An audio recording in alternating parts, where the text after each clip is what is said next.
According to these newly released documents right here, frankly to no one's surprise, it turns out that the United States government had access to a secret Twitter portal which they were using to censor COVID-related content that contradicted the government's narrative. These same files also reveal the fact that these same government officials were working closely alongside Facebook employees in order to basically do the very same thing over on that platform. And before we dive into the specifics of these documents, I want to give a quick shout out to our reporter here at the Epoch Times, Ms. Patricia Tolson, who put a lot of this research together over on the Epoch Times website. And it's also worth mentioning that these specific documents were not actually part of the Twitter files that Elon Musk is slowly releasing, but rather they were obtained by an organization called America First Legal, otherwise known as AFL, and they have been conducting a probe into the censorship practices of big tech for the last few months, I believe over a year now. And this treasure trove of documents is actually the fourth release thus far. For your reference, according to their most recent news briefing over on the AFL's website, the first release had to do with exposing the explicit collusion between the CDC and big tech in order to censor what the Biden administration deemed to be quote-unquote misinformation. Their second release showed some of the more specific ways that the CDC was sending both Facebook as well as Twitter specific posts that they were able to then take down, throttle, censor, or flag. Their third release had to do with the fact that the CDC's guidance on masks, specifically their masking guidance for school children, was governed by political polling.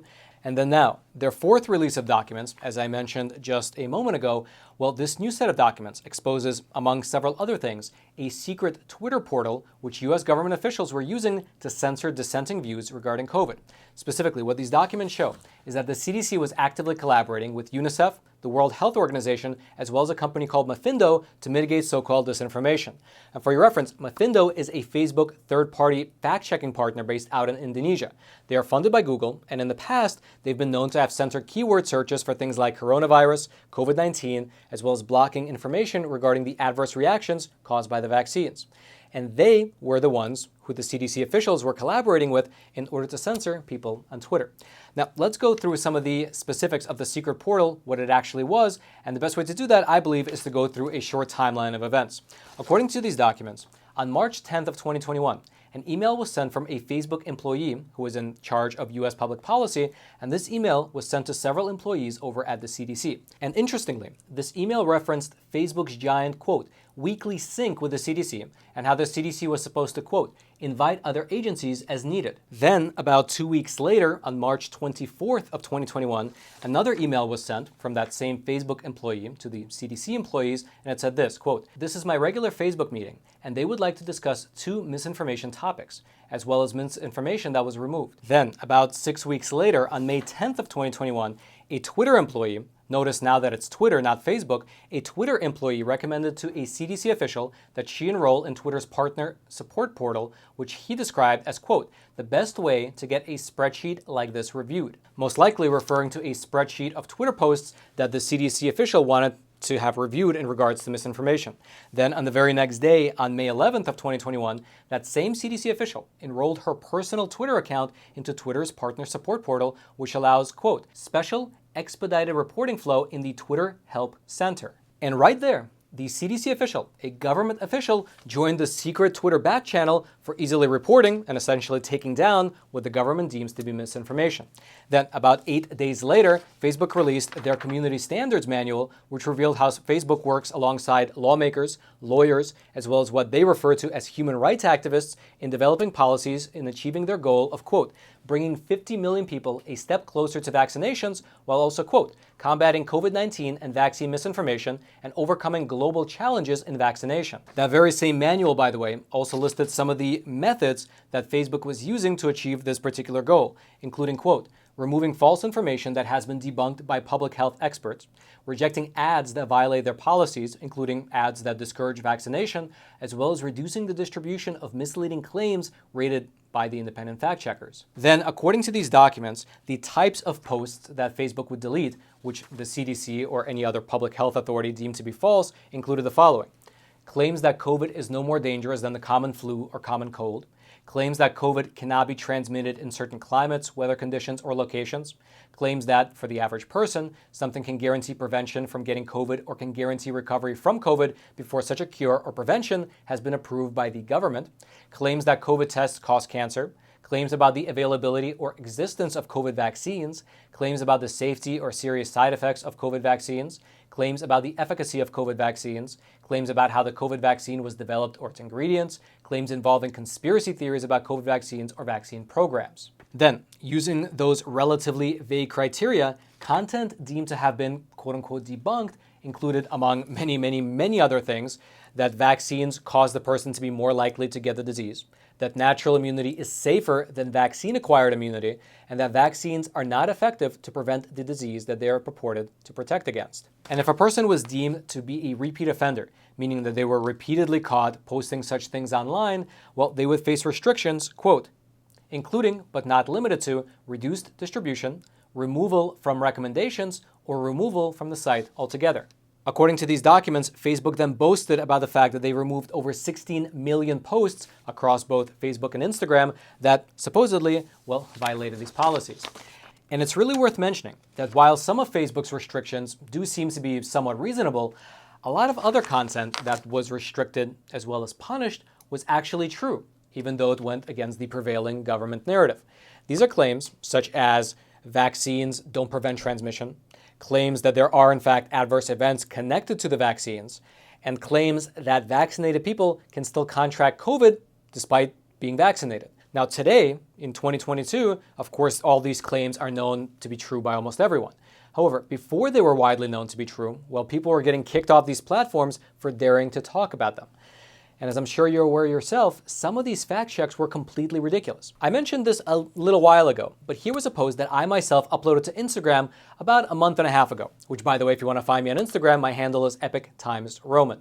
Regardless though, my post showed a picture of a little mouse and said this, quote, lab-made COVID. Researchers at Boston University have created a new strain of COVID-19 that has an 80% kill rate in humanized mice. Now, if you happen to be following that story, then you know that statement in that post was 100% technically accurate. However, within a few days, I noticed that on my Instagram feed, that post was blurred out. And when I clicked on it and then clicked on the button that says, see why fact checkers say this is false, well, here's what it said, quote, fact check. Boston University COVID-19 strain killed 20% fewer mice than the wild strain. 80% kill rate does not refer to humans. That's very interesting, given the fact that I did not say it referred to humans. The post said clearly humanized mice, and there was even a picture of a mouse on the post. And also the fact that the synthetic strain of COVID that the scientists created killed less mice than the wild strain is irrelevant, because the point of that news story was that Boston-based scientists were creating synthetic strains of COVID that were deadly enough to kill 80% of the mice that they were testing on. That was the story. However, because the fact checkers say that I'm wrong, well, my post became part of the 16 million posts that Facebook brags about censoring. All the while, what is actually happening is that the American people have less access to real stories. Now, of course, fortunately, I myself have a large platform, and so I can complain to you about it. But most people don't have that luxury. For most people, if the independent fact checkers say that their factual post is actually false, well, that's it. They can go scream into the wind and then enjoy getting buried deep into the algorithm. That's just the reality of this type of quasi-government censorship. After experiencing it, a lot of people stick to just posting pictures of cute cats and babies and stop publicly questioning the government. All right, just to pause here for a super quick moment, I wanted to mention that the sponsor for today's episode is a super cool company called Sekur. And they're a cool company for people that actually care about their privacy. Because listen, if you don't think that these giant tech conglomerates and all these different alphabet agencies within the US government are spying on your messages, well, then frankly, you are not paying enough attention to the news. However, all that can be in the past because with Sekur, they have awesome proprietary technology that has all your messages and all your emails actually go through Switzerland as they're making their way back and forth between you and your recipient. And so let's say you're here in America and the person you're messaging is over in Canada, Mexico, or anywhere else in the world. Well, it doesn't matter because all your messages are actually going through Switzerland back and forth from one to another, meaning that they are not subject to the Cloud Act and they are only subject to Swiss laws, which are some of the safest in the entire world. Their technology is awesome, it's proprietary, and they're a company that actually cares about your freedom. They care about getting the facts out, which is why they sponsor a company like ours.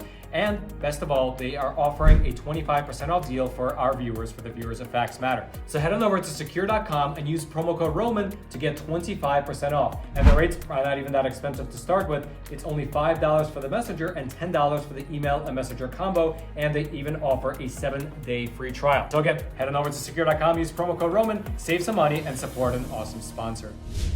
Regardless, if you're like me right now, you're wondering probably what this Twitter portal actually looks like on the back end. Well, that's not exactly clear.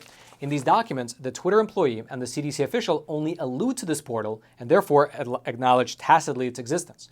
However, when America First Legal posted a Twitter thread regarding these findings, well, Mr. Elon Musk himself responded by writing simply, quote, "extremely concerning." And so perhaps, given the fact that Mr. Elon Musk is aware of the situation and actively disclosing the Twitter files, well, maybe he'll ask his team to investigate this secret Twitter portal and disclose the details of it in the near future. But we'll have to wait and see. Apparently, the next batch of Twitter files will in fact revolve around Twitter's COVID and vaccine-related censorship, and so I think there's a lot to look forward to. Until then, if you'd like to go deeper into the story, I will throw the link to this roughly 600 pages of documents. It'll be down there in the description box below this video, so you can go through them at your own leisure if you so like. And all I ask in return is that if you haven't already, take a quick moment to smash that like button so this video can be shared out to ever more people, and also consider subscribing to this YouTube channel as well, that we can get this type of honest news content delivered directly into your YouTube feed every time we publish it. And then if you haven't already, head on over to Epic TV and check out our awesome new documentary called The Shadow State. It details in great depth how this movement towards ESG, this type of corporate governance, is essentially quasi-communism being introduced to our society through the corporate sector. Here's a trailer. It's a framework for assessing risk. It's a complete fraud. It's much more of a risk mitigation tool. It's a fraud because it's not better for shareholders. It's not better for stockholders. Our research shows that companies that do well on ESG end up doing better or fail less. A movement has been growing to unite corporations, governments, and global institutions. Its purpose is to deal with issues like climate change, racism, inequality, and gun control. It is called ESG. If you can control the financial markets, if you can control the access to capital, you can dictate to any industry in the United States the way things are going to be run. BlackRock and State Street and Vanguard, these are just three firms, control about $21 trillion. That's about the size of the US GDP. Will governments and corporations decide what we can say? Will they decide what we buy, how we travel, what we eat? Government is able to use those companies to do through the back door what government could not accomplish through the front door under the Constitution. Basically, you're gutting the middle class by getting rid of small business. Those small businesses won't be able to keep up with ESG reporting. Immediately when that happened, PayPal froze the account and wouldn't let us access any of the funds that had been donated to us. So you can build a huge following, but you don't own your audience. They own your audience, they're just giving you access to it. The tech companies, to some extent, are just an arm of the people in positions of power in government. Your primary concern is who has my back, and the state is that entity. Those companies that reflect and reiterate state narratives will be rewarded, and those that don't will be punished. I believe this may be one of the biggest cases to reach the United States Supreme Court in this century. We don't vote on CEOs. We don't vote on some global world forum. This is the United States of America.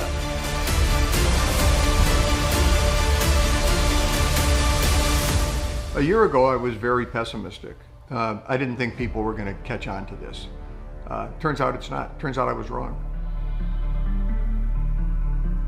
If you'd like to check out that awesome documentary, as well as a plethora of other great content over on Epic TV, the link will be right there at the very top of the description box. I hope you check it out. And then until next time, I'm your host, Roman from the Epic Times. Stay informed. Most importantly, stay free.